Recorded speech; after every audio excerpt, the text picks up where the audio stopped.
206. Yo, what's up, world? It's your boy Armand checking in solo dolo before today's episode begins. Unfortunately, I'm here to tell you that you're not going to get a normal introduction. You're not going to get the usual mic check, mic check, mic check, salutations. Oh, 1, 2, oh, 1, 1, 1, 2. Yeah, you're not getting any of that. Unfortunately, there were some issues in our recording in the beginning. And honestly, I'm too lazy to go back and trying to fix it and make it work and seem authentic and fluid because it's just too choppy and I don't know what was happening. So with that being said, you're getting Armand's solo ratchet introduction. And yeah, you guys can see the thumbnail. So you know we have a guest and you can read the title because all of you are literate, I hope. So you know what we're going to be talking about. And I guess I can be a gracious host and give you guys a little nugget of information. Our guest today, she is the one responsible for the musical introduction to our podcast, both the instrumentals and the vocals. So the da 206. Yeah, I know I did it better than her, so you're never going to be able to listen to it the same way again. But yeah, she's the one responsible for that. And with that being said, I'm going to stop rambling so you guys can get to today's episode. So I think it's just going to start with her like saying hi and introducing herself, and then Tim's going to ask her a question, and then the conversation is going to get going. So I'm liable to keep talking unless I shut up. So I'll catch you guys on the flip side and enjoy today's episode. Peace. Hi, everyone. I'm Amelia. I hope you can hear me okay. I'm 23. I'm a woman. I'm a musician. That's about it. Good stuff. Good stuff. And we appreciate you being here. Y'all know who this is. Dark Knight, aka Lord Deepness of the 206. I'm glad to have my co-host and guest here today. Also appreciative of all the listeners out there listening in. I sure hope that you are doing well as well. So I'm real excited to get the ball rolling here. 32. But in all my years, there has been plenty of pockets surrounding my understanding of women in general and what life is like for them, and also what our ancestors, what it was like for them as well. So any chance I get around my lady friends and when I meet someone new, if I see an opening, I'm going to come at them with all sorts of questions and wonderings. So I'll begin with this one, which is absolutely fascinating. And well, let me just start off this way. Today, more than ever, human beings have just a dizzying amount of ways to be misled and misinformed about the world around us. With the accessibility and sources of misinformation having exploded with the ushering in of television and video games, video playing devices and radios, and of course, the all powerful internet. There is absolutely no shortage of ways individuals can learn and absorb understandings about life, especially in this case surrounding women. We know, or that a lot of us know, that porn, for example, has a corruptible, notorious role in teaching, unsupported and unsupervised young boys and girls about the most intimate and vulnerable experiences between us. There has also been, a multitude of instances in my personal life where my ladies' friends' social lives, domestically and occupationally and in general, were just hard stressed, by people like their boss or a group of guy friends who've lacked the foresight or courtesy or understanding surrounding women. And this in particular aspect of women that I speak of is the menstruation process. There's a whole bunch of confusion, I know, with many guys out there, and possibly many women too, but I'm speaking for the guys, surrounding the whole process. I'm sure it's been the center of so much, discontent, arguments, and the breakdown of so many different relationships out there. And I guess my question is, do you think that outside of all the involuntary physiological and neurological processes that come with this natural occurrence, that the confusion out there, the misunderstanding of it, plays a poignant role into girls and women feeling self-conscious and insecure about their self-image, and also the experiencing of low self-esteem around guys and men in general? And if so, has there been times where you felt uncomfortable around men because of their lack of understanding surrounding it?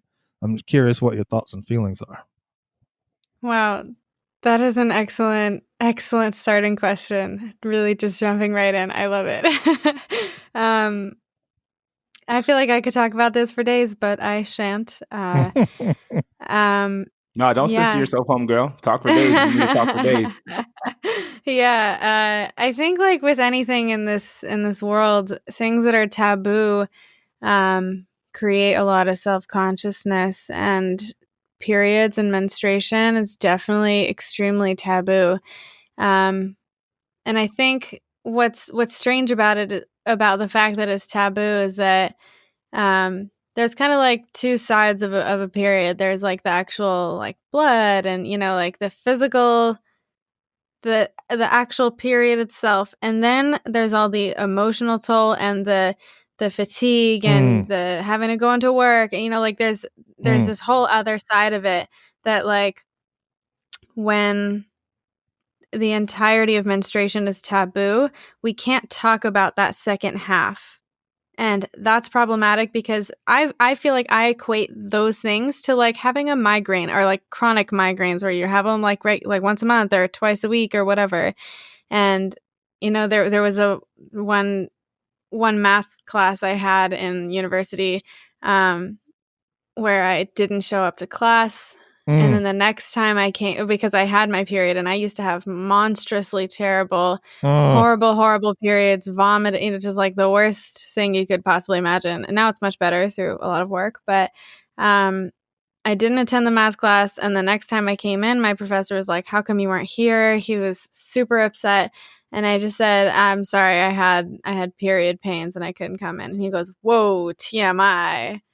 And the whole class was silent except for one woman who I'm so glad said something, because I felt like a grain of sand. Like I felt so small. And she said, "Why is that TMI? It's the same as having a migraine." And I was like, wow, thank you. Thank you so much for speaking up. Yeah, so I do think that we need to talk about it more in society. I'm trying to get my friends, a lot of my friends over here in LA are men, and I'm trying to get talk about my own period more in front of them, which is difficult because it's a vulnerable place. But the more I talk about it, the more they understand, the less questions there are, the more other women will start talking about it, and it'll soon become a normal part of life. It's something that half the population is going through. I don't know why we have to hide it, Exactly. Yeah, so I regularly give presentations on this on this topic, so I love That's it. But awesome. yeah, great question.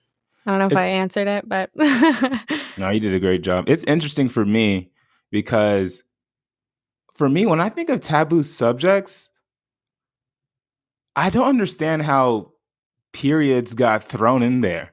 So I'm like, when I think of taboo, I think of I don't know, like black magic, voodoo, incest, like things that aren't common and aren't they aren't common, and they have negative effects on society.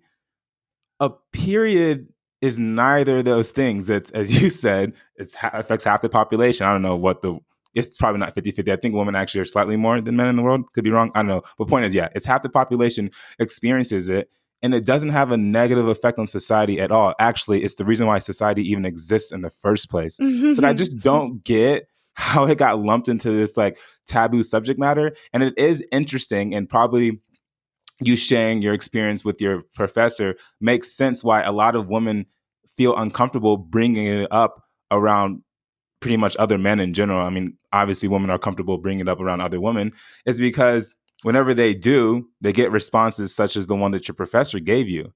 And it's just like, that is what leads to it being taboo. It's only taboo because of men. It's not taboo because of women. It's taboo because of men's disposition towards the conversation and the subject.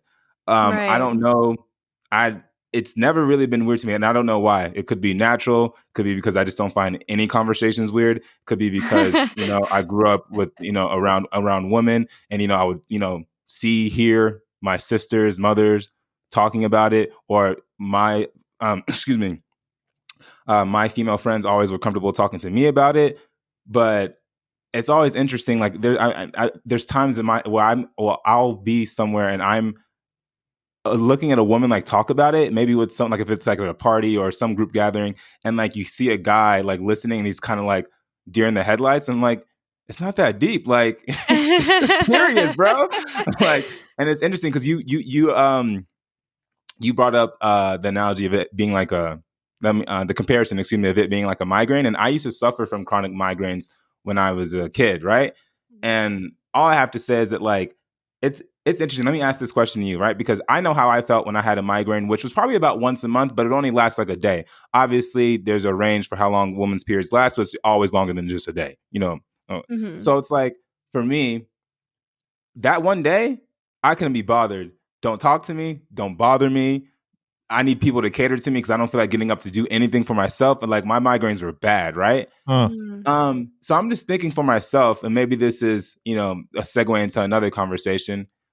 To me, when I hear certain things where like, I find out about it accidentally, or one of my female friends, such as yourself, educates me about the process or about the subject, such as, for example, I don't know when I found out, but I would say sometime within the last 5, 6, 7 years or so, found out how toxic women's tampons can be, or is products products meant for a woman's period. Like how pretty much like the whole industry seemingly doesn't really care about the health and safety of the woman. It's just all about, oh, let's just do something, give them this, we make money, and life goes on, right? And to me, it's like, that must be because obviously we live in a male-dominated society, and obviously, to me, there has to be a lack of women in these roles that are making these products or considering, how to make these products, or else I would imagine there'd be more consciousness surrounding giving women products that aren't poisoning them.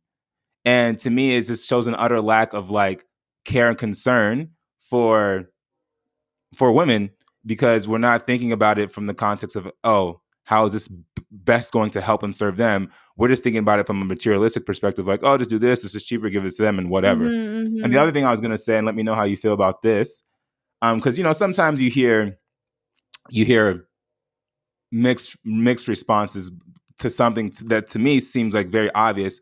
Like, I would say this: if let's say chronic migraines were more prevalent, like they were as common, let's say, as women's periods. Let's say half the population had chronic migraines. It would seem to me that society would accommodate for that, or adapt. Society would adapt to accommodate people that suffer from those chronic migraines. So let's say it was very obvious that you had medical records that said you suffered from chronic migraines, that day that you had a chronic migraine, you're not required to come into work and you're not docked pay, and it's all good, because anyone who suffered from chronic migraines can tell you, like, you're not trying to work or do anything.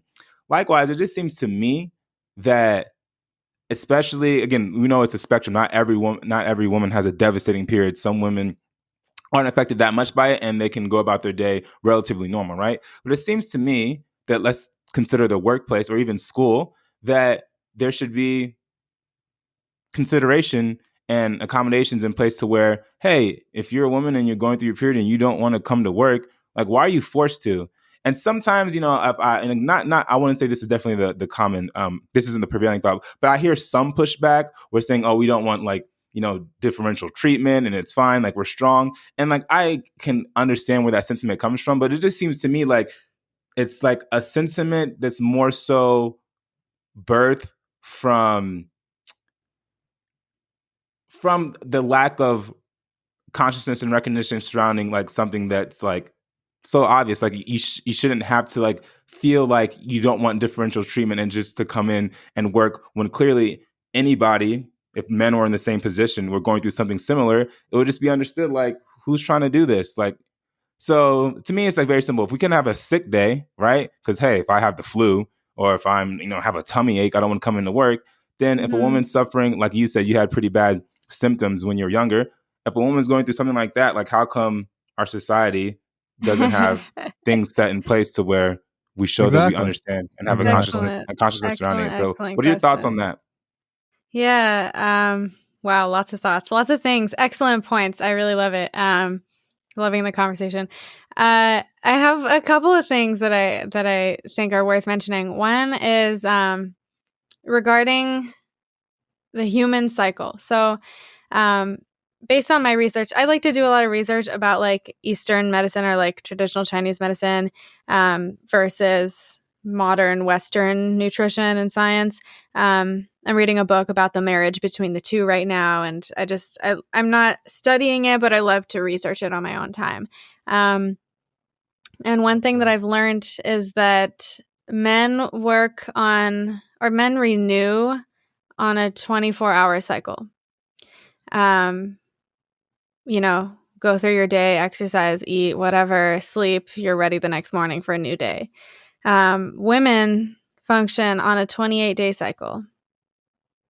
So, and it varies for like between women. I'm on a 29-day cycle, and every week is a little bit different, and there's different things that we have to deal with, even on a day-to-day basis sometimes. But imagine, if the world is built on like based on a man's experience, everything is 24-hour cycle based, and all the emotions and mood swings you might have in or energy shifts and stuff you might have in one day, it's stretched out over the course of a month for women. So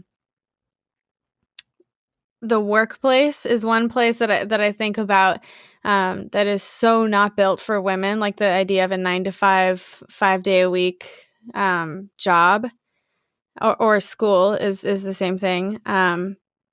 That, yeah, exactly what you're saying. If we have to come in during our period, like I can't do that. I plan my whole life based on my period. I plan flights around it. I plan like social sessions, movies, work. I like if I have a bunch of assignments, I'm currently still in school, or if I'm working, I have freelance projects. I plan nothing for the week before my period and the week of my period because I know how I'm going to be. And every woman is different, of course. Some women, a lot of women in my family or my friends of mine don't have almost any symptoms, which is amazing. Good for them. I'm happy for them. And they don't have to plan based on their period. And I'm super jealous. But but yeah, the fact that we have to kind of cater our lives to this one monthly thing, and then at the same time cater our lives to this man's world of 24-hour cycles and like 5-day work weeks, is a huge tug of war. It's emotionally, physically, mentally, spiritually exhausting. And I think I'd like to say that that's a lot of the reason why women are upset. Aside from like the general sexism and, the things that suck in life. But yeah, and on top of that, maybe touching on one of the things that you mentioned before, Armand, the health industry is not helping. Especially in the West, doctors focus a lot on fixing rather than preventing. And the work that I've done to fix my period and the pain that I experience and the symptoms, just within the last year, I've been able to really help it through acupuncture and other stuff. And it's all prevention based. So it's all about changing my diet and my lifestyle, and just everything, literally everything that I do, I've changed completely so that I'm able to live and like stand up on my period and walk around, which was not an option before. So when we have doctors telling us, like I did a lot of blood tests and like ultrasounds and all this stuff to figure out what was wrong with me, and all they tell me is you're fine, it's all in your head. Don't tell someone that, you know? Yeah, I hear that. So it's and then like the solution is birth control pill.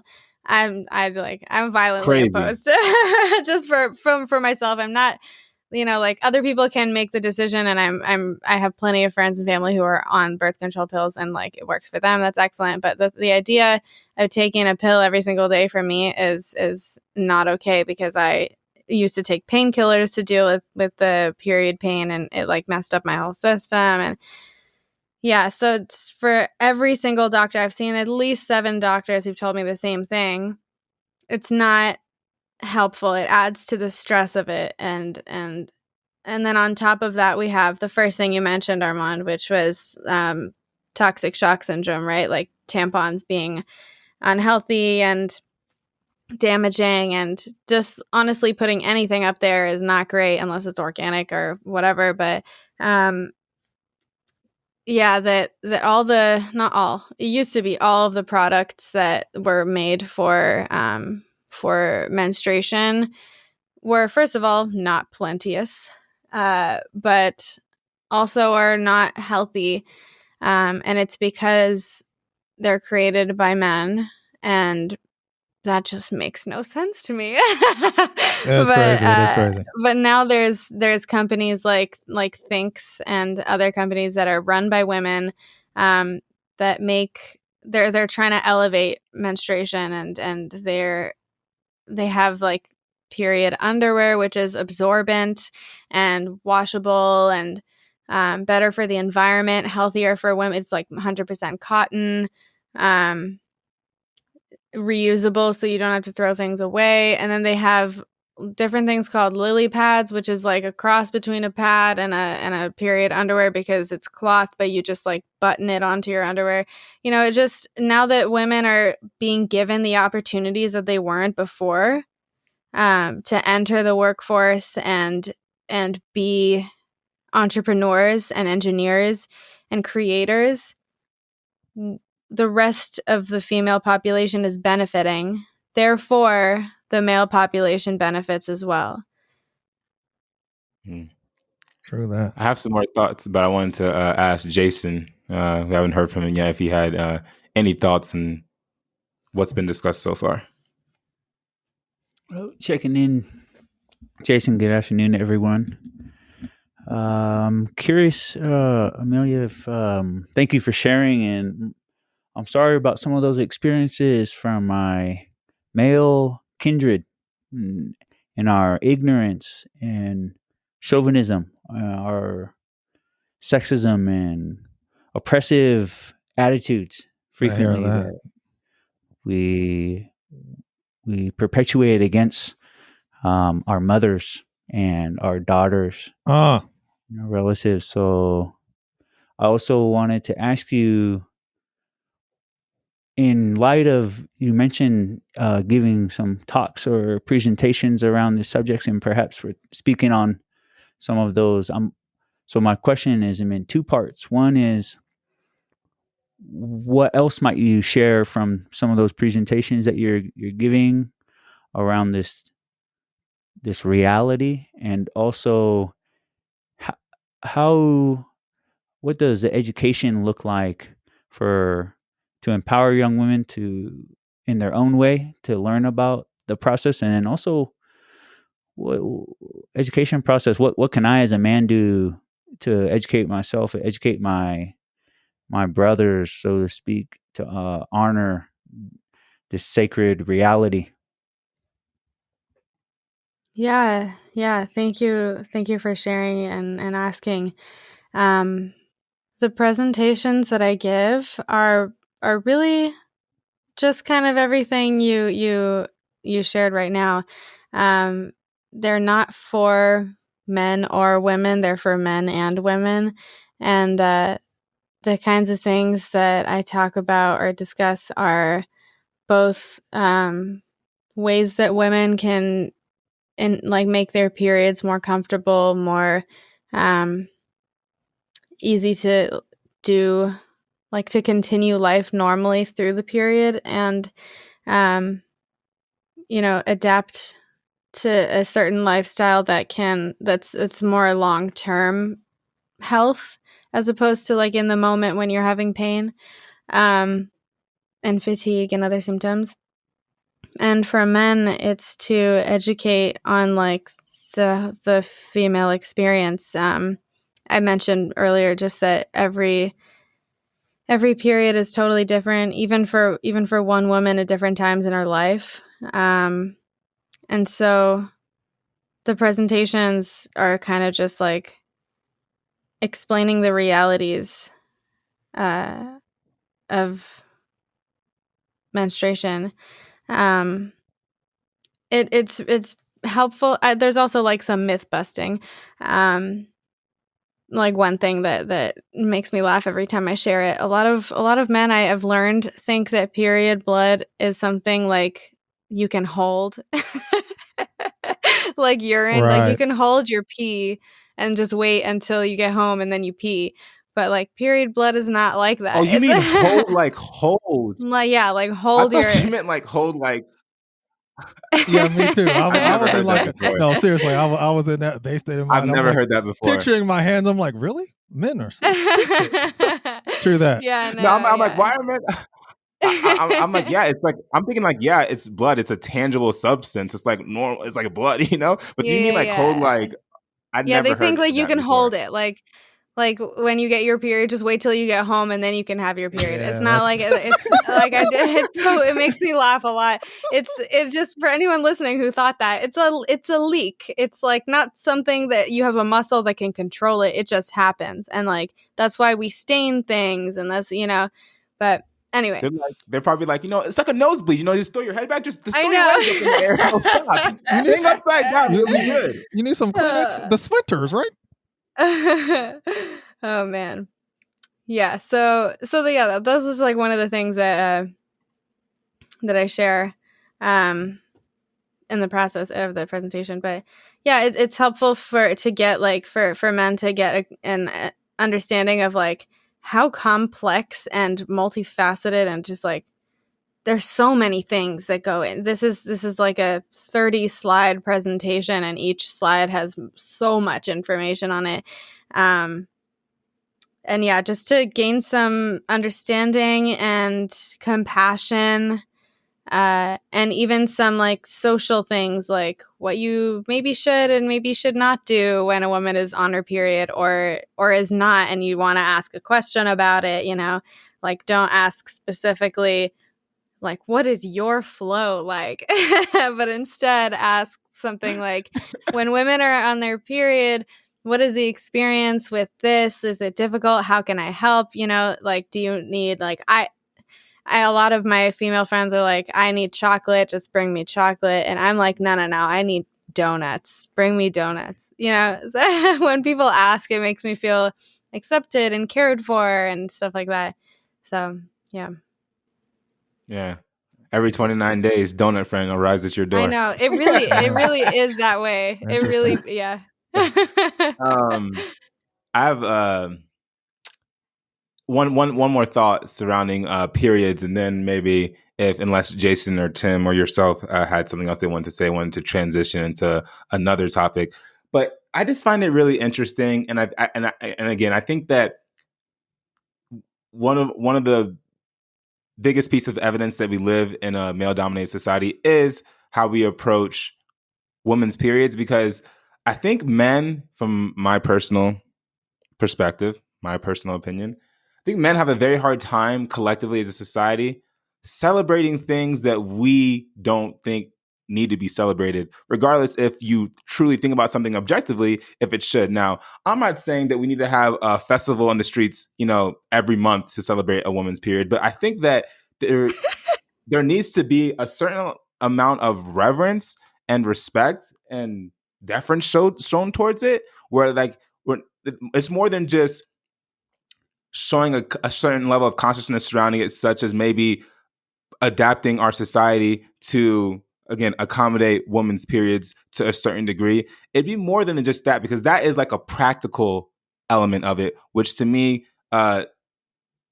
needs to happen, like implicit, like obviously just needs to happen if we recognize that a period is what it is and it has the implications that it has, right? But I'm talking more towards the sentiment and the sentiment and attitude, like internally surrounding it, like recognizing it for what it is, because at the end of the day, it is the process that brings about life. So whether you're a spiritual person or not, it seems to me that there's a certain amount of, again, sacredness surrounding it, because without it, right, then it doesn't happen. And some guy or someone could say, no, a sperm is just as important. Without the sperm cell, then we wouldn't have life. Well, that's true as well, right? But last time I checked, we don't have to really go through anything difficult for that sperm cell just to do its thing and to play its role, right? Like a woman's the one that has to go through something challenging in order, for her reproductive system to make for her reproductive system to be able create life. to create life. Exactly, right? Yeah. What we need, ours is just there. It's simple. We don't need to do anything. We don't have to suffer through anything. It's just there, right? So it's like the fact that women have to go through a literal and figurative painful process in order to achieve that, to me, that's where the respect and sacredness should come from it. So I don't know necessarily what it looks like from the reverence and from like a sentimental perspective, but I think that, and again, we addressed the practical things, but I think that it definitely looks like a few things. One, it's not taboo, obviously, and two, I'm not saying men need to be experts on women's period, but just have like a general understanding of it, know how to not be offensive and infringe upon the sensitivities of a woman when talking about it. I think at the very least, like that's something that, that's the standard we should all hold ourselves to, or society should hold ourselves to. Because I guarantee you, if like there was anything relatively similar that men had to go through, you best believe that like we'd have a totally different attitude and perspective towards it. Yeah, I mean, yeah. I agree. Yeah, I think I definitely love that term, just reverence and respect for periods. One of the things that helped my periods become more bearable was recognizing the beauty in it, appreciating it. When we have a negative attitude towards something, it makes it worse. I truly believe that. I truly believe in that spiritual nature. But yeah, I think periods really should be celebrated. That it's amazing. And for me personally, and a lot of women actually, I have a condition that it just means that I have such painful periods that sometimes, some months, it's more painful than labor. What? And than labor? yeah. Jesus. And knowing me and knowing the periods I've experienced, I'm sure that I've basically given birth like 20 times at least. Right. Wow. And so like women like me, when we get to giving birth, it's like, that was it. That's just like a period, That's crazy. And some women who have no pain at all get to birth and they're like, this is the worst thing in the world, And so in a way, it's like, I'm pretty grateful tried for and the tested. yeah, definitely. Yeah, it's the pain of it, I think, can be beautiful, and I know, and like in the moment, obviously, I don't want to slap myself for saying this right now, but right, the reality of the situation is that it's something that should be celebrated and respected. It's human life, And also too, just thinking about how we have it so easy as men. The period also, again, in its connection to the actual birthing process itself is labor as well, giving birth. It's just like, like thinking about that whole cycle, that whole connection. And it's just like society as a whole just has such a flippant and dismissive attitude towards it at times. Don't get me wrong, I'm not saying everyone does. There's obviously people who have a high level of respect, deference, and reverence towards these things, but collectively as a society, we don't. And the proof is in the pudding. So what I wanted to transition and segue into, I know that when we originally talked about you coming on the podcast, you had mentioned I think you're talking to some friends about coming on and talking about various things. And one of the things that you said they talked about was just common everyday things that women have to go through that men might not be aware of. So I want to open up the door for that discussion. And also, knowing that we live in a male-dominated society, how does that particularly affect women in the context of partnership when it comes to like, intimate relationships, like trying to find, a partner for life? Yeah, wow, beautiful. There's something that I actually wanted to say at the beginning of this, and I totally forgot until right now, which is just that I wanted to thank the three of you, and to everyone who's listening. A lot of my lady friends and I talk about how the maybe biggest problem is that when women talk about gender inequality, the only people who are listening are women, or not the only, but like the majority. I had a class where a lot of sexism was like presenting itself, and so the discussion of the week was on gender equality in the workplace, and only one guy showed up. All of us were women, and so I wanted to thank you guys for opening the floor for this conversation. Absolutely. Absolutely. Yeah. So, some of the daily female experiences. I'm trying to be more open about these things with some of my guy friends because they just don't know it's happening, and it's such a like such a norm for us to a point where I don't even really regard it as anything but normal, and that's not okay. One of the things is just like every day getting DMs from guys I don't know that's just like, you're hot, can we do stuff, and like I had recently, this is not uncommon, I had a guy who I've never met in one of my classes reach out to me through the class platform, both through like comments on my posts and individual messages. And when I stopped responding, he found me on Instagram, he found me on Facebook, he found me on YouTube, he found my email, he found like every he found me on some like random thing too. I can't remember which platform it was, but I was just like, damn, dude. And was just messaging me constantly. And to me, I'm not like, oh my God, I'm scared. I'm like, oh, this is normal. I just have to delete it because it happens so much that I don't even realize it. I just swipe away. And when I said that to one of my guy friends, he was like, what? And I was like, oh yeah, that's weird. I forgot. So What, you saying he was surprised? yeah, he was surprised to hear that was an experience of mine. And I was like, oh, that's just something that's like all the time for all I don't want to say all women, some women that I've spoken to have not experienced that. But many of my friends and family have. That's why there's the 206, baby. That's what we're trying to do is create conversations and encourage people to have an interest and see conversations and expressions and vulnerability as something that's not only important but fun, or else there's no way that both men and women are going to come across these realities. We're all like living in an ancient, old, decrepit series of traditions and common sense understandings and norms that are nothing but these cages.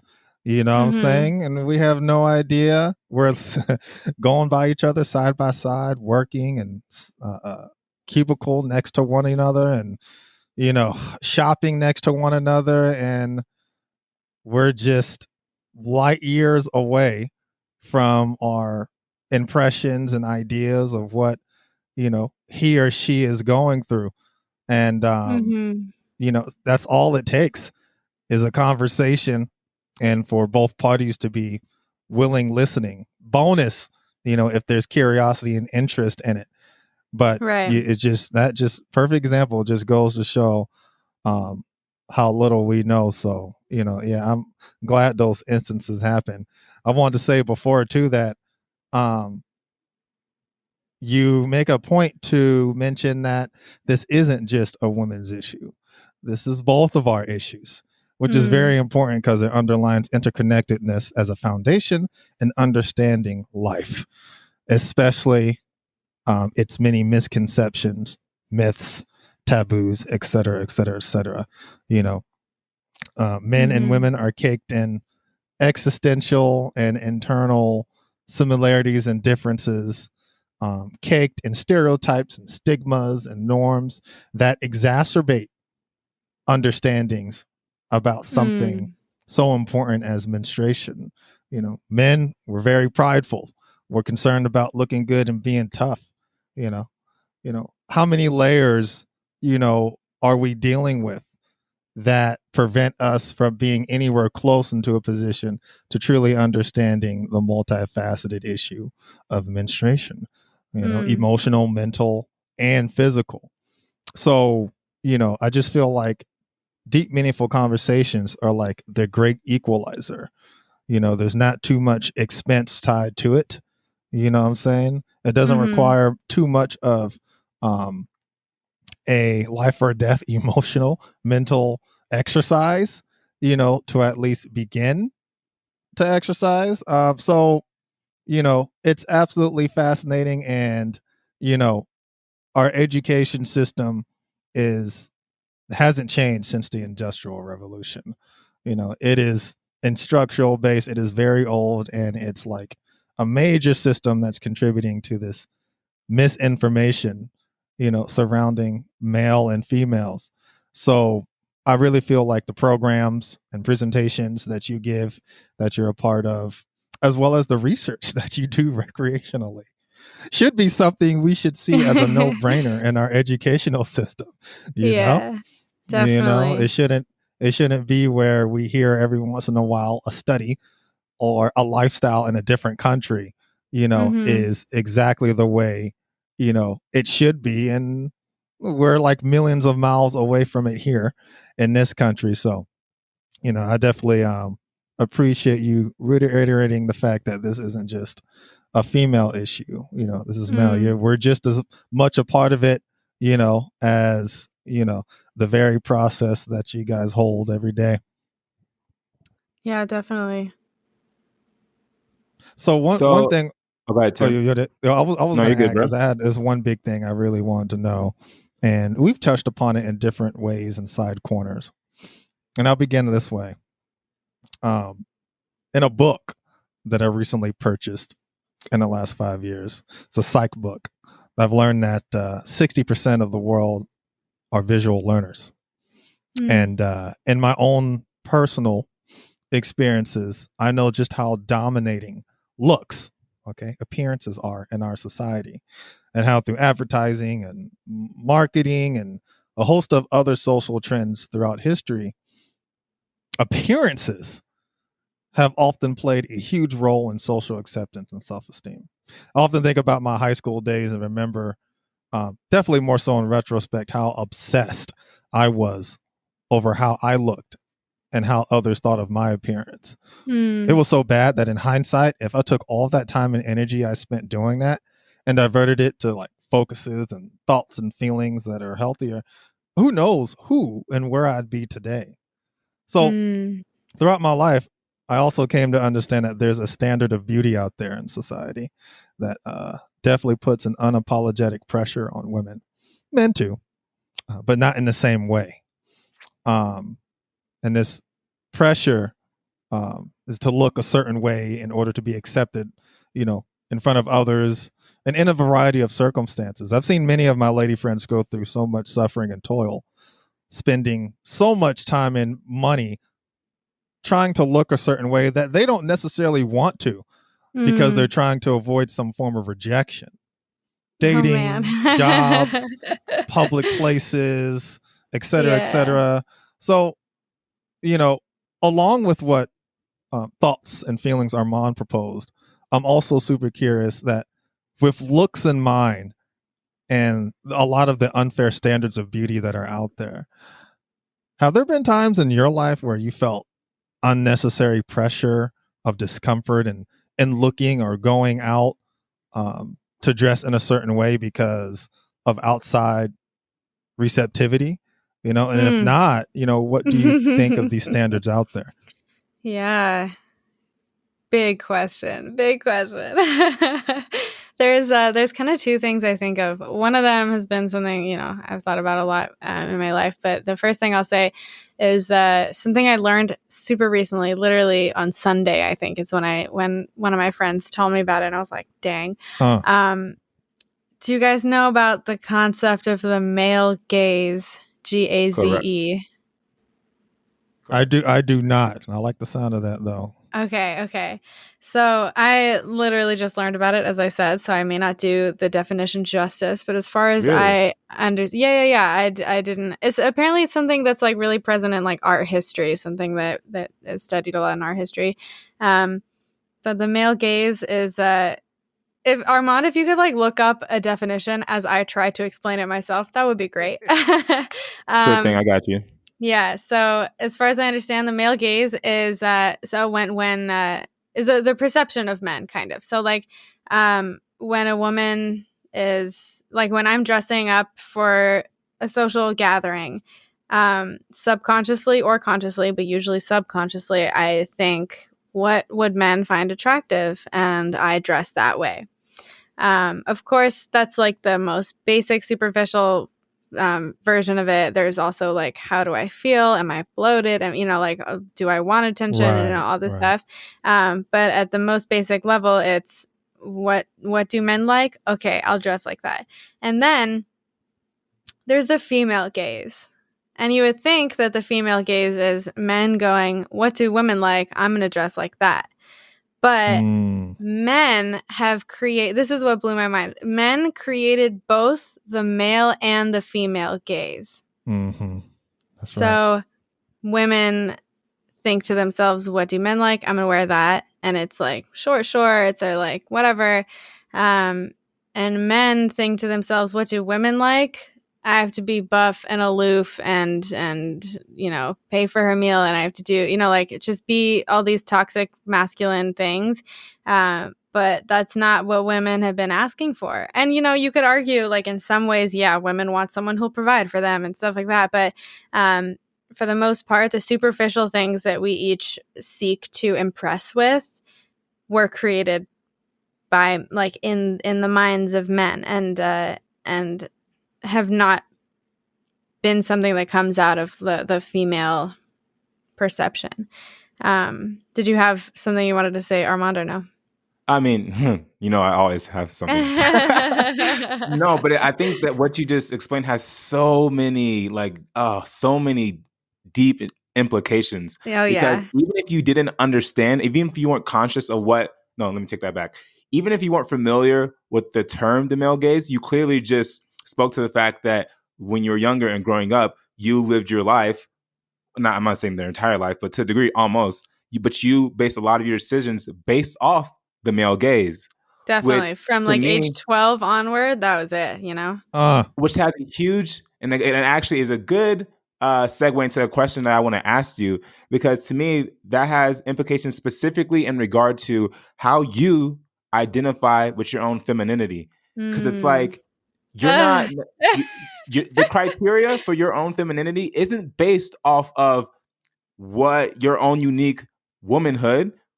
It's based off what men have constructed what we believe femininity to be. And it's like, if you're living under that paradigm and you are inclined towards habits and behavior that are harmonious with that paradigm, then at what point do you begin to understand and develop your own sense of femininity? And that's very interesting. And I think also talking about how men develop both the female and the male gaze, I don't know, it might have been you. I've had this conversation with a number of people. I'm sure like between Jason and Tim, this conversation got brought up. But there was I don't know what it was. There was some like magazine article to that effect, and I think it was the guy who plays I'm not good with actors' names. The guy who plays Wolverine and X-Men, Hugh Jackman, like that. Yeah. There was like a photo of him like in an apron, like cooking, and like there's another photo of a guy at the gym, like, you know, all buffed out or whatever, and like there was a poll saying like, which one do women find more attractive? And it was like men thought like it was obviously the guy at the gym, but most women were just like this apron one, like right here, like, Yeah, I want a guy who can cook me a good meal. like, daddy, what's up? Like, yes, cook. Right, You know? So, and it's interesting because there you go. It's like, that's an example of how we developed the female gaze. We're like, oh no, like this is what women want. I mean, it's so evident. Again, living in a male dominated society, it's so indicative of the fact that men are so self-centered. We think we know what women like better than what women themselves like, you Can know? I just say, like, this is something, sorry to interrupt, but this is something that is just so manipulated and fabricated in TV and movies, even ones that are geared towards women that men don't like. And what I'm talking about is romantic comedies.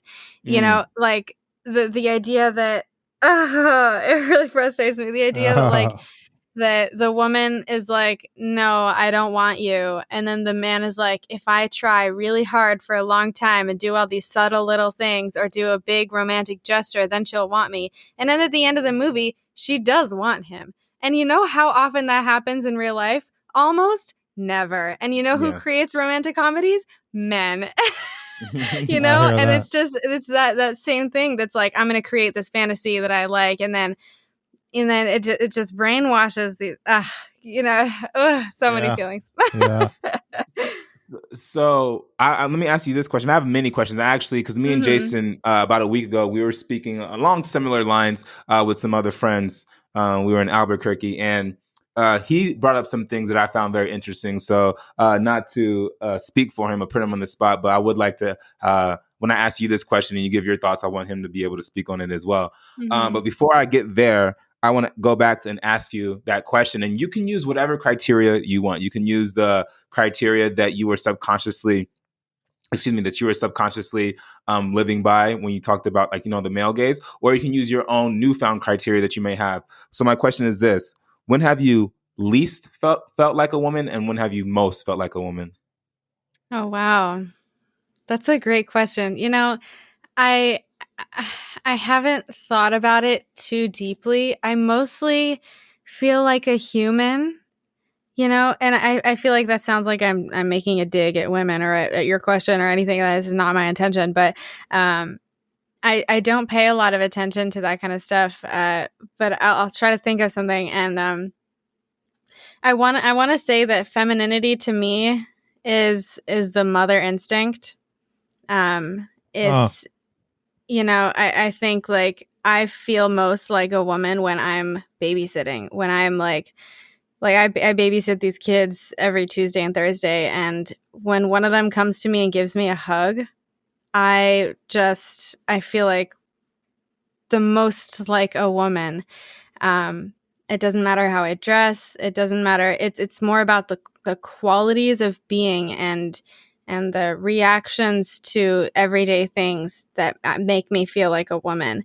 Now, I love fashion. I love to dress androgynously, feminine. Like I just any kind of, like right now I'm wearing a nice flowy skirt and my hair is down, and you know, when I wear makeup, my nails hair did, everything. I love it, yeah. But you know, there's some days where I'm just like, you know what? I want to wear baggy jeans, baggy shirt, put my hair in a bun, and I go out and I like met up with one of my dad's college friends, and he was like, I didn't recognize you. I thought you were a boy. And I was like, oh, that's funny. And he was like, why do you dress like that? And I was like, I don't know. Feels comfy. Bro, you know? Why you bald? Stop talking to me. Yeah. Yeah, so I guess moments where I felt least like a woman are times where I've let negative things get the best of me. Things like jealousy, things like revenge or wanting, which is honest, if I'm being super honest, is very rare, thankfully. But when I feel negative emotions, I don't feel in touch with myself. Yeah, I guess that's my answer. I don't know if other women feel that way. I really have no idea, but yeah. I hear that. Thank you for that. So going to, I mean, let's tell me, did you want to say something before I went? What about Jay? We got Jay. Jay, any thoughts and feelings you want to share? No, thanks, Amelia, for sharing that though about working with children, being with children. Just on a personal reflection note, I work with kids, and it taps into a part of who I am as a caregiver, and the part of me that is honoring that and learning from that, and being. I work with children as a teacher. In reality, I feel like I'm the teacher, or excuse me, I'm the student, and they're helping me kind of get back to a basic human beingness that children tend to show very clearly, that they're less identified with these constructs in society, and they're more authentically who they are and their personalities and how they dress. So I appreciate what you're sharing about being yourself and honoring your diverse reality, because after all, we all are coming from both a man and a woman, and whether we identify as a certain gender in this walk of life, it, it took both of these halves, if you will, to create us. So we are equally that. So to be a human being seems like a fantastic goal and a wonderful reality to live in. Definitely, yeah. And I think that just to add on to the like, feeling that mother instinct as being a feminine thing, also hosting and taking and nurturing people, taking care of you, cooking for people, and you can I've had a lot of people tell me, well, that's too traditional and that's 1950s, imprisonment, but that's where I feel most comfortable and confident as a woman, and I don't think there's anything wrong with that. I think, yeah, I'm going to speak on two things, like three things. I'm going to speak on some things. Okay, I'm going to speak on 9 things. No, just kidding. Number one, just to add on and echo the sentiments of both you and Jason. Obviously, I know who you're referring to, the kids you babysit, and particularly with the first of the kids, because she's older. It was a unique experience for me because I mean, I love kids. I've always been surrounded by kids, but never before had I been like pretty much from the place where the baby has yet to be born, when they were still in the mother's womb, watching them, not literally, I wasn't at the hospital, but seeing them as like, 2 days old, 3 days old, and then growing to the point of a toddler, which she is now. That was definitely a unique experience for me because I've never been there for each step of the process. And for me, you said, you feel very motherly when you're babysitting. For me, there were some instinctual father instincts that I haven't really felt before, because again, it's usually in isolated incidents where I'm surrounded by kids. And when other times when I was surrounded by and saw the development of a child at a very early age, I was also a child myself, like with my little sister, I saw, when I really have memory of her as like age 2 and above and watching her grow, but I'm also like only 4 years older than her. So it's a bit different, but being a man and watching her, soul and her develop as a human from being in the womb into the age she is now. I think that it does, and maybe because women to me are more grounded and tapped into these things, they they relate to this emotion quicker and easier. But for me, it also tapped into some natural fatherly instincts. And I think that is like a human thing, as Jason was saying, is that, we're all meant to be fathers and we're all meant to be mothers and we're all meant to be shepherds of, children and their growth. And I think that it was nice having that bit of an experience for me, living with and seeing someone go from the womb until age really 3, when I moved out and I didn't live with her anymore. And that's it's a fantastic process. And to me, like, it's like everything is very simple. I'm not thinking about my ego. I'm not thinking about how I'm perceived by society. I'm just like there with the kid, and I'm there. I'm trying my best to my capacity to, teach them in the right way. And obviously, me being a man and you being a woman, equality is not tantamount to sameness, and there's going to be different ways. Not saying drastically different, but there might be subtle and different ways that we identify with our own methods of teaching and guidance that maybe are more unique to the sex that we are. But yeah, definitely relate to that, and also looking forward to go visiting her next month. Mm. The other thing I wanted to say, and this is the part where I said maybe because I don't want to misspeak for Jason, I'm just going to do it to the best of my recollection. Transitioning into relationships, and again, the fact that we live in a male-dominated society is going to affect every aspect of our lives, and obviously, relationships are no different. So, I'm going to speak on two things, and you can choose whichever one you want to speak on first. The first, I'll go with my own first thing, and you reminded me when you talked about your motherly instinct and really wanting to be nurturing. And also, we talked about this before. So I'm just put a disclaimer out there because, there may be some people. I'm just going to put this disclaimer out there.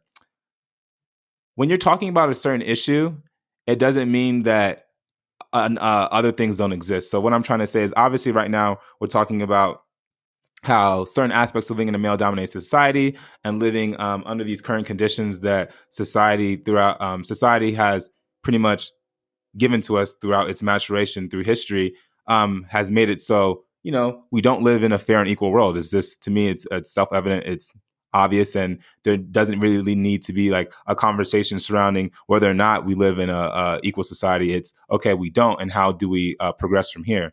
But just because that's the truth doesn't mean that there isn't things that men are affected by, or that like women are perfect saints, and there aren't issues regarding I guess the dynamic the other way around. Like, oh, if you're a guy, then automatically 100% relationships are going to be easy and a woman's never going to do anything to you.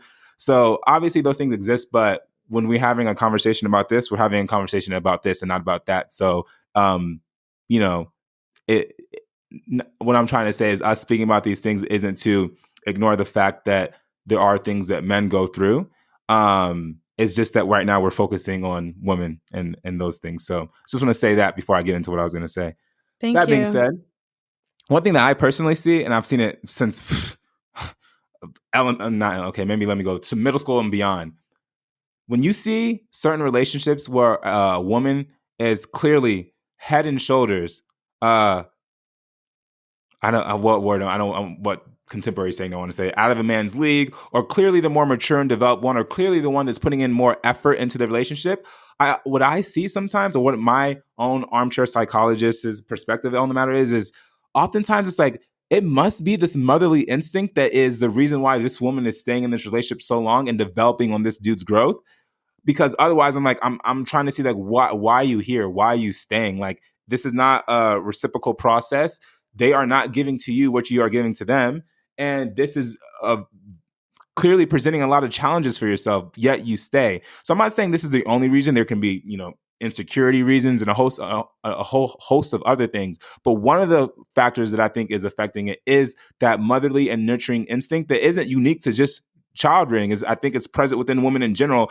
And when child come, obviously that instinct kicks in. But I see it in relationships a lot. So I guess one of my first questions is, I'll just stop there and we can do the Jason thing second to not put too much information on the table at once. But do you see that? Was what I'm saying something that you resonate with or agree with, or what are your thoughts on the matter? Yeah. Yeah, definitely. I think a lot of this this notion that women are like, but I feel like I can fix him. Is that what you're talking about a little bit? Basically, yeah. Like you're Yeah. staying, and it's like, yeah, that idea that, yeah. Go ahead. Yeah.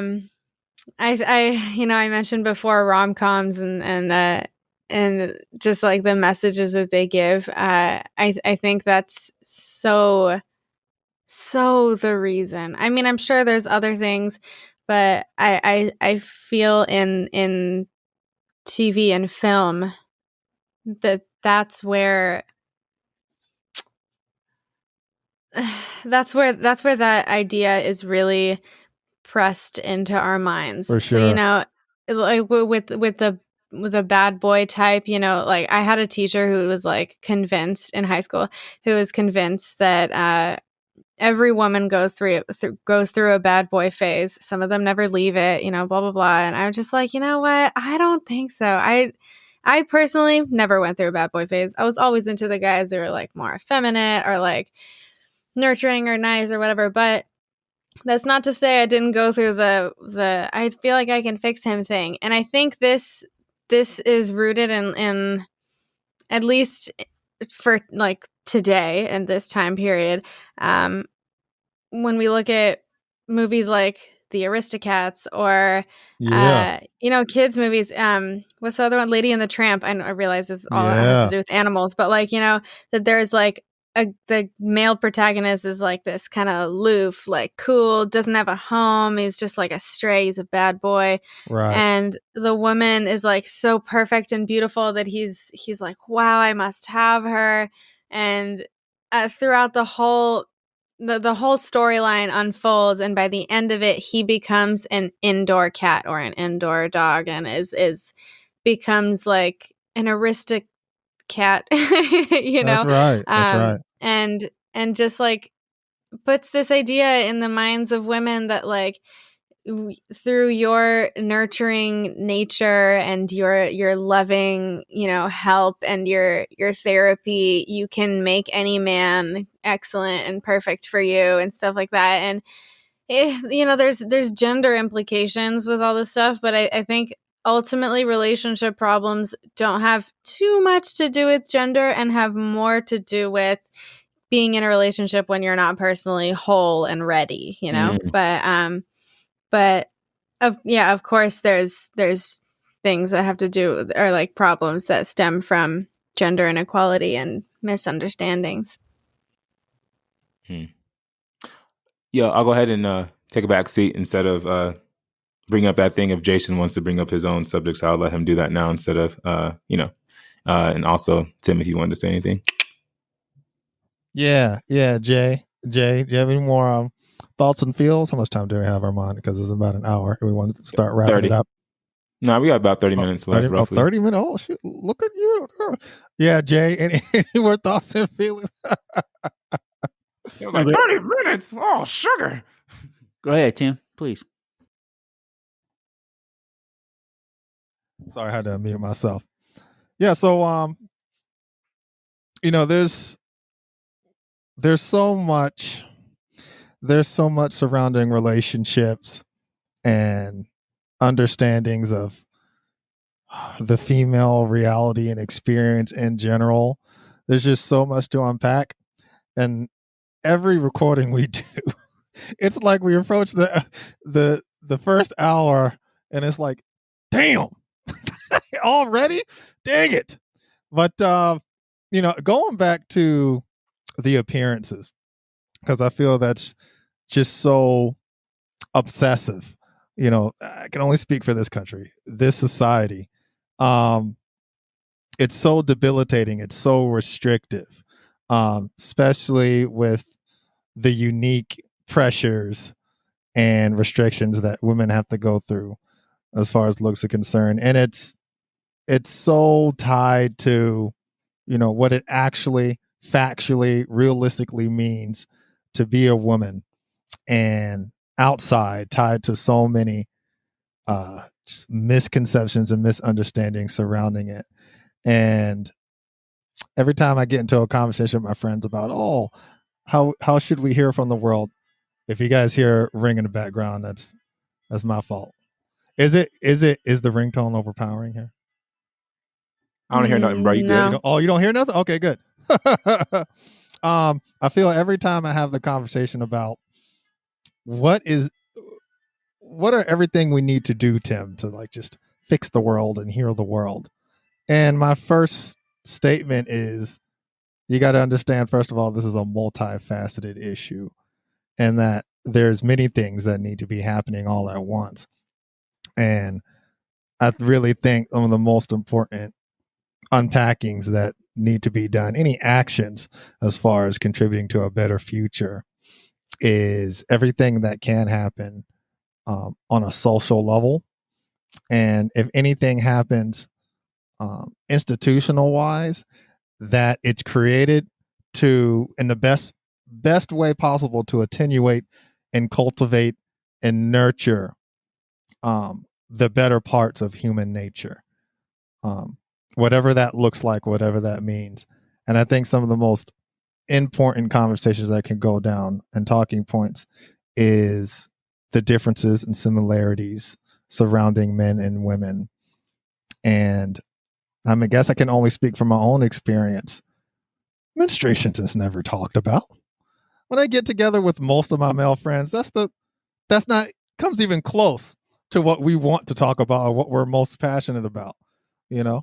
And as far as relationships concerned, we only really talk about what we really want and dream about and fantasize about, you know? It's nothing centering around the reality, of how women feel, what women go through. So I'm just so hell bent on seeing more and more conversations go down so that if there's a host of any other inequalities that is hampering and holding back both men and women from seeing the truth and the realities of what we both go through and what that looks like together, then at least when you're having an intimate conversation between the two, the intimacy of the conversation itself helps to break down and make the path towards understanding so much more easier. I really think a lot of our issues are a modern day issue. And when you talk about television, the Disney films that was mentioned, all of the technology and toiletry items that, have been purely created by man throughout history for women, it really touches upon the uniqueness of that modern layer, that's been touched down on these issues. So, I'm just really, if to anyone who's listening, I really think understandings and path towards the truth on this matter really can reach deeper depths and higher heights through an intimate one-on-one conversation. Because that way, that immediately breaks down any holdups, any distractions that may go down and say in a different context.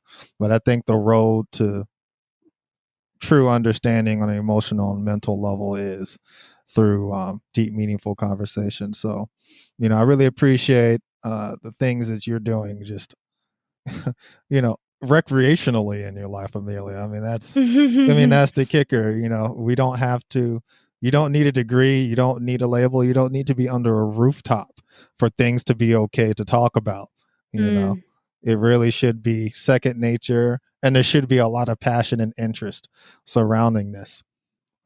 I've learned what I've learned about. Oh, go ahead, Armand. Quick interruption, just because it's funny. Literally, you said it should be second nature, and I, when you started speaking, I put myself on mute real quick, and I grabbed a second nature bag of cashews and the force. Funny. The force is strong. The force is strong. But literally, as we're talking, I think about the paths that led me in my young life, in my adolescence and my 20s, towards certain truth and realities of women.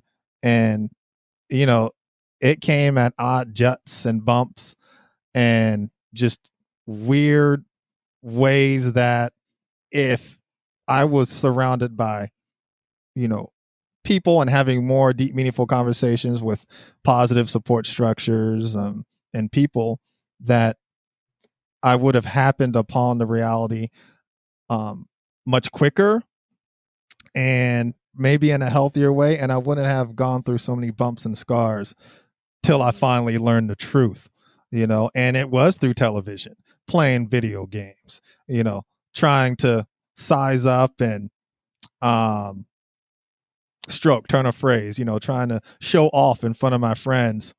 Trying to peacock. Yeah. And these moments where I've happened across so many different misunderstandings. It actually took a long time for me to, fundamentally understand, what realities were like with women, until much later in life. I'm talking like approaching my 30s, and, that's should be indicative of the urgency of making sure that there's more sources of the proper information that individuals can run to in their life phases, especially young in adolescence. We talk about prevention and early intervention, how there's a lacking of that.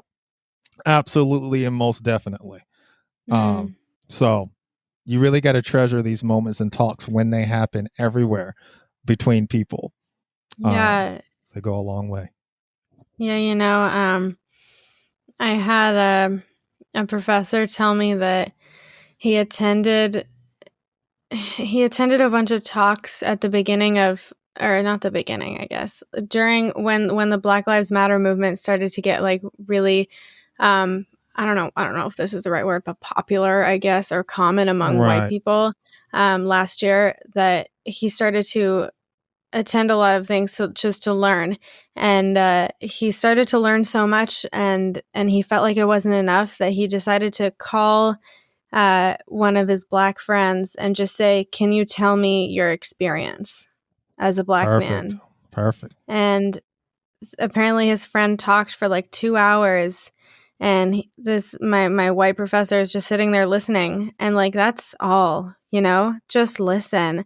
And it's the same with, I think, any group that's been oppressed: Black people, Asians, Native Americans, women, and Exactly. the one thing that my professor said to me that I was just like, wow, that's true, is that he could be walking with that friend of his in the same street at the same time of day, and each of their experiences is entirely different. And I think that's so true with any, and like, I was at a thrift store with one of my guy friends a couple weeks ago, and he was in the men's section, of course. I was in the women's section, and this random guy, I want to say in his like late 30s, was kind of looking me up and down and following me around the thrift store, and I started to get uncomfortable, but I thought to myself, I'm safe, I'm with my friend. And eventually he just kept following me everywhere. I was like, I just don't want to be here anymore. Let's go. And so I went to my friend. I was like, I'm done. Are you done? And he was like, yeah.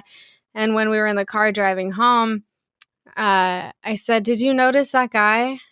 And he was like, what guy? I was like, the guy who was following me. And he was like, someone was following you?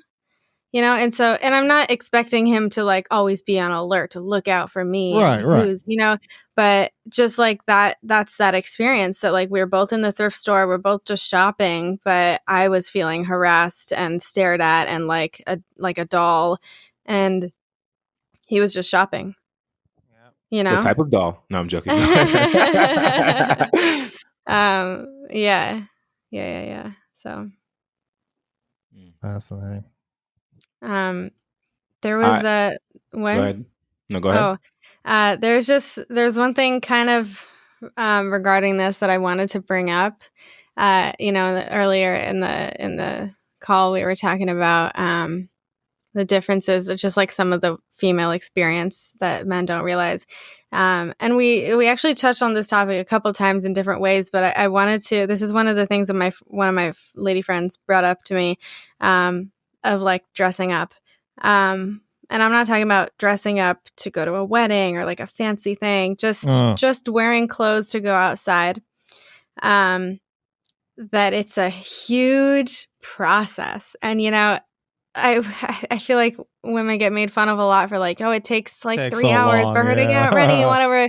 Even, I'm a little bit tangential, but I had a friend say, on International Women's Day, he was like, in front of like a whole bunch of men and women, he was like, happy International Women's Day to all the women. I heard that they wanted it to be last week, but the women couldn't get ready on time. And I was like, dude, on the one day we were not supposed to be made fun of.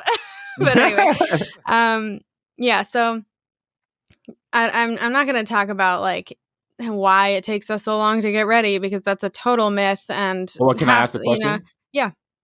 My thing is, it has to do necessarily with something we brought up earlier, the male gaze. You're living your whole life based off the expectations of men, and men are always expecting women to look appropriate based off what we define as appropriate. Guys can come out the house looking however the hell they want, and no one really says nothing unless that guy's like, a creeper that's like, looking at you in the thrift store like you talked about. Exactly. But, if a woman just comes out and literally puts no effort, she doesn't do her makeup, she just, she doesn't do her hair, she's not trying to look pretty in her clothes, she just puts on whatever shirt she wants, whatever bottom she wants, and walks out the door, men always have something to say. Oh, yeah. So that's why, part of the reason why I think it takes longer, because women have been conditioned to look a certain, or to always look appropriate, and based off how we determine appropriate looks, that may take some time. Yeah, and that's like that's like a whole level above just I need to wear clothes to go outside. Then there's the male gaze, like, am I gonna look cute? And then there's all these guys are gonna be looking at me, and judging me, and women also will be judging me. But on the level of like, what do I want to wear, right? Right. I want to wear it's 90 Apple degrees bottom jeans outside. and the boots. Oh, Boots sorry. with the no, okay. I want to wear it's 90 degrees outside. I want to wear a strap, like a thin strap sundress and flip-flops, and have my hair up in a bun, exposing my shoulders and my back and my legs, and because it's hot. I want to go outside, and I have to go grocery shopping. It's hot. But the question that I have to ask myself is, do I want to be looked at, and how much? You know? And sometimes I don't want to be looked. I want to be invisible, but I also want to look cute because it feels good. Like, beauty is a virtue, And I have this inner battle that's like, it really paralyzes me. Sometimes I pick my outfits at night for the next day so that I don't have to worry about it in the morning.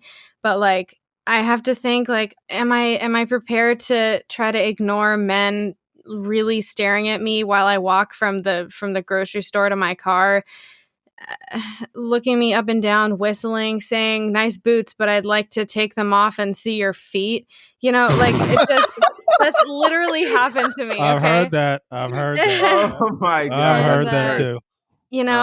And I have to. We have. Yeah. Wow. I just. When we make the decision to wear like sweatpants and a hoodie so that nobody looks at us, then people are like, why doesn't she put any effort into her like looks? Or they look at us, they're like, why do you look like a boy, right? Or they look at us just because we're a woman anyway. At the beginning of the pandemic, there were a lot of jokes that were coming out. They were like, and this happened to me, it happened to my friend, that like, I'll go out with a mask and sunglasses and a hat, and you can't see me. You can't see what I look. It's cold outside. I'm wearing a hoodie, sweatpants, socks, and sneakers. You can't see any part of what I look like, but I'm a woman because I'm small and thin. And people at Target, right? They'll just be like, "You're so beautiful. Can I have your number?" What? Can't tell me what color my eyes are, dude. Like, Yeah.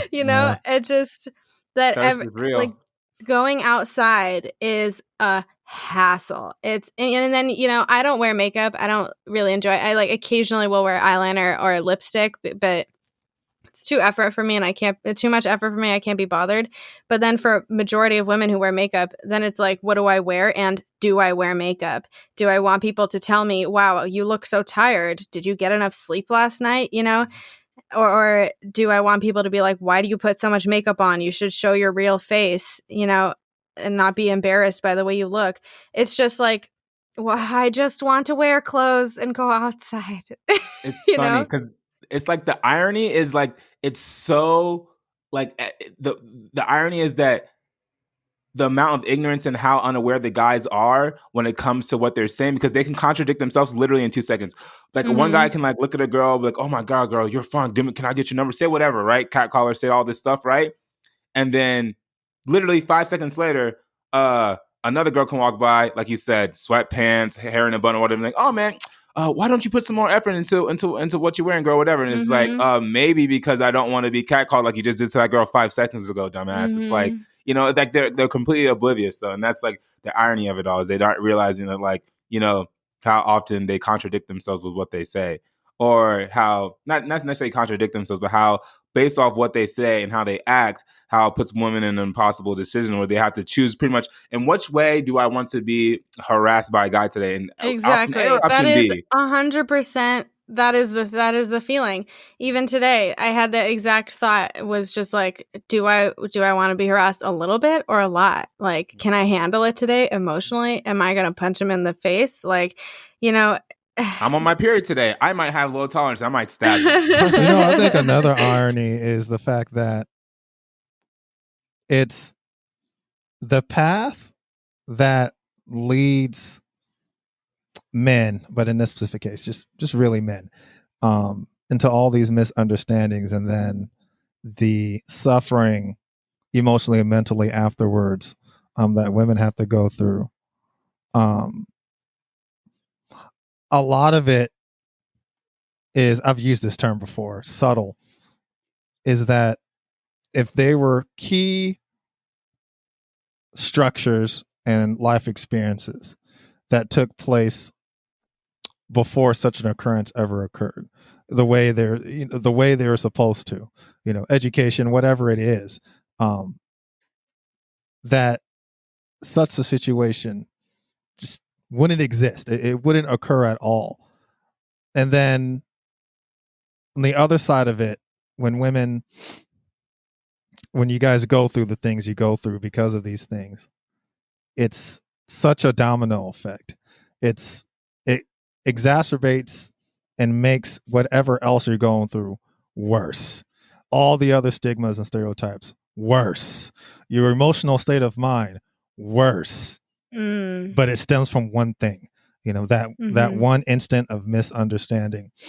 And I feel that sometimes that certain understandings, once they've reached, should have a rippling effect, so effective and so much so that even if these other layers of inequalities and misunderstandings aren't necessarily talked about or even thought upon, that it should be enough to alleviate, if not to eradicate, a chain of other misunderstandings that this male may be also carrying towards you. That's something that always befundles me. It's amazing that the knowledge we come across in and of itself a lot of times isn't powerful enough alone to alleviate and make sense and make clear of other misunderstandings that are out there that are just putting stress upon the other ones. So that's what I always find amazing, and I sit back and I'm just upside of my head like, man, it's crazy. It's really never just one thing. It's crazy. It's a whole lot. But I will say that I think a lot of the problem, I guess, is this lack of acceptance that I, as a woman, am not living for you as a man. I'm not living for you. All my decisions, everything I do is not, like, I don't want it to have anything to do with you. But because of the way the world has been created and is functioning, I have to ask myself what you're going to think and what you're going to say and what you're going to do and how you're going to treat me. And, I just, even in the case of, I briefly mentioned like a kind of sexist difficulty we were having in one of my classes at school, when we just, it was the class that the live class discussion that we decided to have regarding gender inequality was triggered by this one experience I had with one of the guys in the class. And he attended the live class afterwards. And after, like, what we did was have a whole collection of women in the class share their experiences about how they've been treated in the workplace or like socially or whatever it is as a woman, so that men can hear our stories.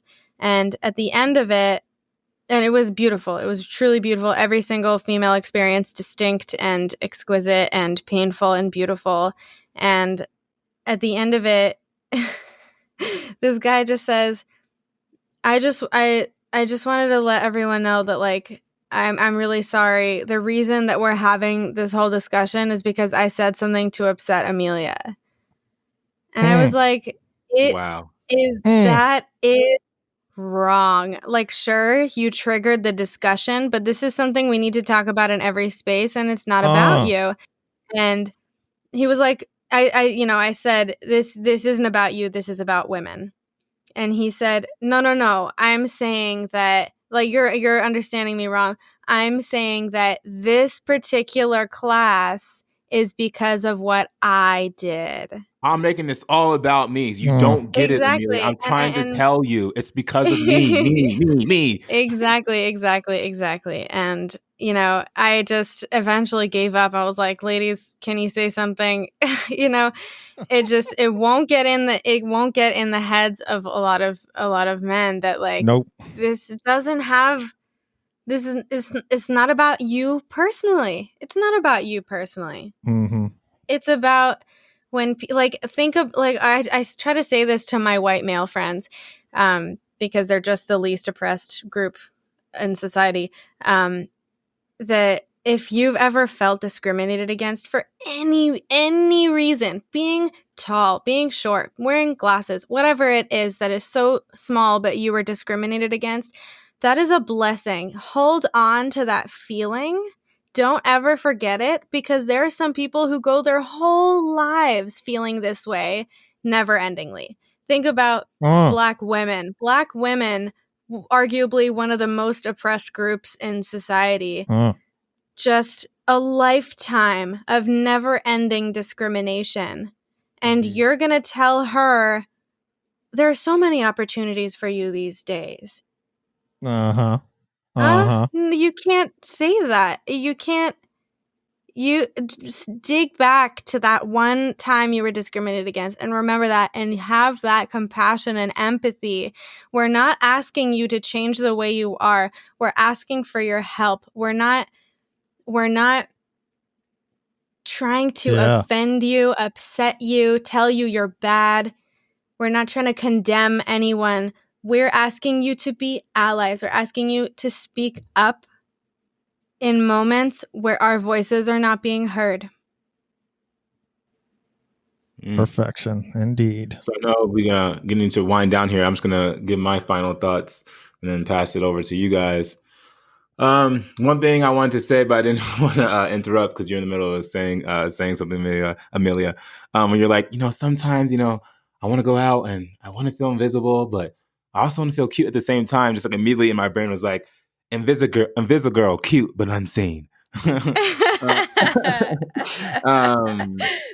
great. Oh wow, I love that. You have to write that down. We got to do something with that. Secondly, I'll just give my final thoughts, and obviously, for those who are not who are unaware, many of you are. A lot of you aren't as well. 3 of us here are members of the Baha'i Faith, and I'm going to bring up. And we had an episode about the Baha'i Faith. I'll put that in the description for any of you who have missed that and want to check it out. I'm going to bring a quote. I'm going to read a quote from the Baha'i Faith that talks about the equality of men and women. And I just want to preface the quote by saying that. No, I'll read the quote and then I'll give my feelings about it. So here we go. The world of humanity has 2 wings. One is woman and the other men. Not until both wings are equally developed can the bird fly. Should one wing remain weak, flight is impossible. Not until the world of women becomes equal to the world of men and the acquisition of virtues and perfections can success and prosperity be attained as they ought to be. So I just want to say that the reason why the one wing is underdeveloped has nothing to do with the inherent capacity of women or anything of that nature. It has to do directly. It directly is because of oppressive forces that men have perpetuated on women since time immemorial. And until we rectify the mistakes of the past, and until we stop those oppressive forces and create a fair, equal, and just society where women can naturally and freely operate at their full capacity, then that's when society will fully be balanced and we'll be able to progress into the future. So I just wanted to say that. And secondly, thank you, Amelia, for coming on the podcast and sharing us with your thoughts. Podcast went great as I thought it would. And I just want to say directly to Jason, and sorry if again I'm putting you on the spot. I know you were relatively quiet during this episode, but I'm requesting if you may share some of your thoughts in your ending statements, because having a lot of these conversations with you in the past, I personally have gained a lot from your insights, and you give a lot of deep and meaningful things for people to reflect on. So I would like the chance for our audience to hear some of your thoughts in regard to the things we discussed. So, yeah. And that being said, Armand signing out. Oh, well, thank you. I appreciate it, Armand. Just Jason checking out between the four sacred mountains. That's what I'm told, and that's what I'm being taught. That's where I live, in between the four sacred mountains. I want to honor also Tim and our process here of learning and sharing, being vulnerable, creating opportunities to speak. So I'm not going to say actually much. I want to say to Amelia, thank you for coming on and speaking your truth with us and answering some of our questions and sharing some of your story with us. I heard I honor your womanness, what you're sharing with us, how you're speaking about it. And I'm also thankful for your work and your what I consider as courage and strength in persevering in a world that is not so accommodating frequently, or maybe not even accommodating. So I don't want to use my voice really, Armand. I appreciate you bringing it up, but I think the voice here was already shared. So I just want to say thank you for that, Amelia. And for me, what I can say is on my part, an action step I'll take is to be an ally, and I'll check in with my family, my relatives, my women in my life and who they are, and how I might be a specific ally to each one of them, ask them what they need from me, how I could do that. So that's something I'm going to do. And what I'll also do is thinking about our men. How can I, and an action step I'll take is to speak up when I see these things happening, and to put myself with my women, with my relatives in that way. And I'm speaking about it like that, my relatives. So because I care about you, I care about all of us here in this call. I care about my mother and my nieces, my grandmother. So, and many of my sisters who are in the way, the human way. So that's all I just want to say. Thank you. You've taught a lot today. I'm humbled by the experience, and I'll check out with that. So thank you. Yeah, man. Echoing what Jason said, I'm always humbled to see younger individuals, both men and women like yourself, Amelia,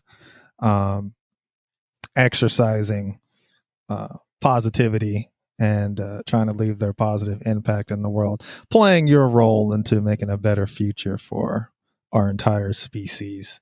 It is always powerful. I, at least personally, don't get to see that too often.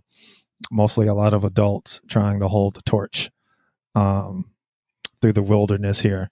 So it's always humbling to be older and to be hearing a young person's voice really echoing in my head things that, at least for me, are expected for many individuals to only understand and comprehend many, many years into their future.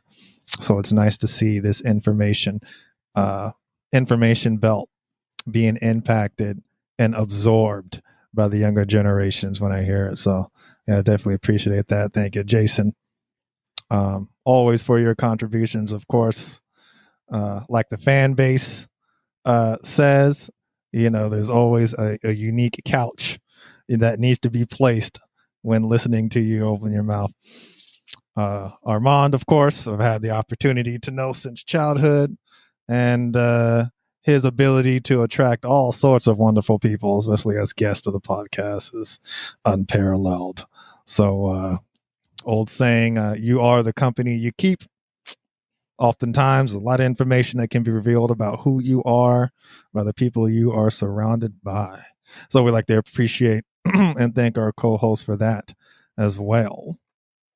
And so as always, especially when guest star episodes were exercising, I like to impart and wrap things up with wisdomatic quote I like to create to honor the talking point, our guest, and everyone involved. So without any further ado, I shall begin. Dear Amelia, it's hard to appreciate yesterday when today is so full of the comings and goings to ensure our tomorrow. But there is no question that there'd be none of that without the female human being to grace every man's corner of time. The never ending excitement and tragedy surrounding our eternal dance is that it took thousands upon thousands of years to finally let her lead, to only now, through prayer and dignified living, slow dance each day to honor and atone for all who came before. To a man, his strength has always been dwarfed by a woman's love, and the breadth of the man's understanding of this always meant the difference between humanity's rise and its fall. And what's the one thing that can be said about this thought? Nothing really. Save that you, Amelia, and every female who's listening or not, is the greatest creation to have ever been conceived. You are flowers in every bed in time, and every rose in every center of every universe. So thank you for your time with us. Thank you to our listeners. Thank you to my co-host. Much love and peace to all.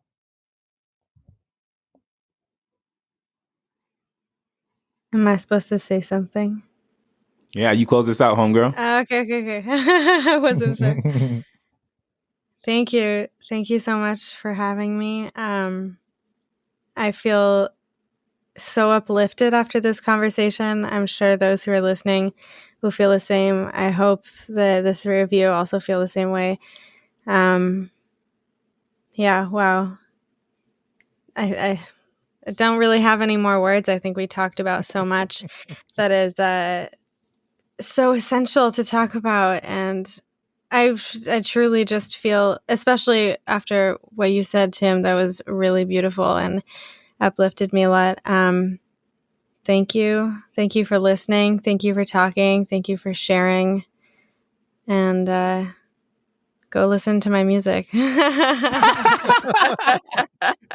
That's right. Hey, just go ahead and shout yourself. Shout out your YouTube. I mean, shout out your Spotify and Apple Music, and I'll just end this show. Sure. Yeah. Amelia Ray, AmeliaRae. On Spotify, on Apple Music. I have an EP coming out. I don't know when this podcast episode is going to air, but my EP Honeyed Heart will be out, or will have come out on April 30th. And it's some good stuff.